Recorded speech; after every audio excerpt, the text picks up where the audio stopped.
চলো আজকে গুড়গুড়িকে খাওয়াতে খাওয়াতে তোমাদের সাথে কয়েকটা কথা শেয়ার করি।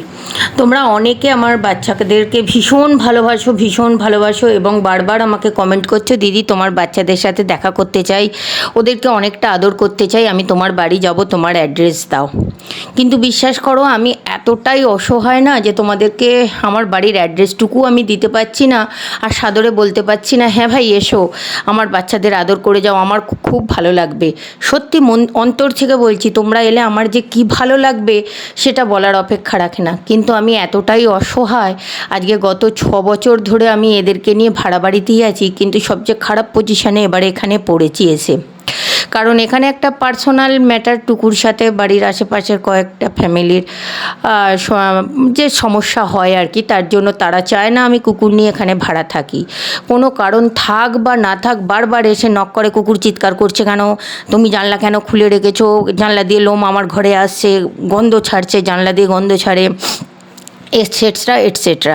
সেদিনে ইলেকট্রিক মিস্ত্রি লাগিয়েছিলাম বাড়িতে, সেইখানে এসেও অনেক চেঁচামেচি হয়েছে, কয়েক আধ ঘন্টা টাকারও কাজ হয়নি, তাদেরকে ঘরে পুড়ে রেখেছি, কেন তেরো চেঁচাবে, তোমার চুপ করাবার দায়িত্ব তোমার। এবার সে যাই হোক, সেদিনে আন্টি এসেছিলো একটা রবিবার বিকেলবেলার ওনার ছেলে বৌমাকে নিয়ে।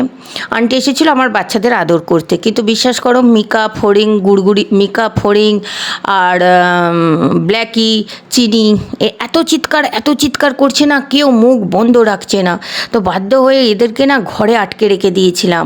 ছাড়া ছিল গুড্ডি আর গুড়গুড়ি চিৎকার করছে, ওনাদের কাছে তো যাইনি, আর গুড্ডি এমন দাঁত বার করছে চিৎকার করতে করতে, মানে তুমি দেখলে ভয় পেয়ে যাবে। ওনার বৌমা শেষে ভয় পেয়ে গিয়ে কিছুক্ষণ বসে থাকার পর বাইরে গিয়ে দাঁড়িয়েছিল, এতটাই ভয় পেয়ে গেছে।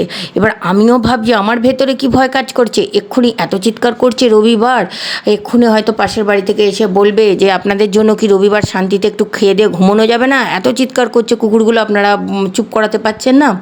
তো টুকুকে আমি বলে রেখে দিয়েছিলাম যে দেখ এরকম আসবে এই ব্যাপার। তা ওনার টুকুর বর জেগেছিল যে কখনো যদি ওই পাশের বাড়ি থেকে ঝামেলা, একটা ফ্যামিলিই করে ঝামেলা, বাকি সব ফ্যামিলি করে আমি বলবো না, হয়তো তার পিছনে বাকি ফ্যামিলিগুলো আছে, কিন্তু ওই ফ্যামিলিটাই সামনে এসে বারবার আমার সাথে আর কি ঝামেলা করে যায়, আমাকে উঠে যেতে বলে, এখানে থাকা যাবে না এতগুলো কুকুর নিয়ে এটসেট্রা আর কি। তো যাই হোক, আমি ভীষণভাবে অসহায়, তোমাদেরকে আমি সাদরে আমন্ত্রণ করতে পারছি না বা বলতে পারছি না। শুধু তোমরা নয়, আমার বাড়িতে দেখবে তোমরা লক্ষ্য করে কেউই আসে না, আমি কাউকেই আসতে বলতে পারি না, কারণ কুকুর চিৎকার করলে আমি ওদের চুপ করাতে পারবো না। আর কি হবে, আশেপাশের লোক যদি অবজেকশান দেয় আমায় উঠে যেতে হবে, আমি পড়বো মহা বিপদে তখন, কারণ এদেরকে নিয়ে ঘর পাওয়াটা ভীষণ কঠিন ব্যাপার আমার কাছে। তো প্লিজ তোমরা আমাকে একটুখানি ক্ষমার দৃষ্টিতে দেখো। আর কি বলবো, দিদি ভাইয়ের পজিশানটা একটু চিন্তা ভাবনা করো, কখনো যদি নিজের মাথার উপর এতটুকু ছাদ আমি করতে পারি, তখন তোমাদের অতি অবশ্যই আমি ডাকবো, তোমরা এসো, খুব মজা করবো।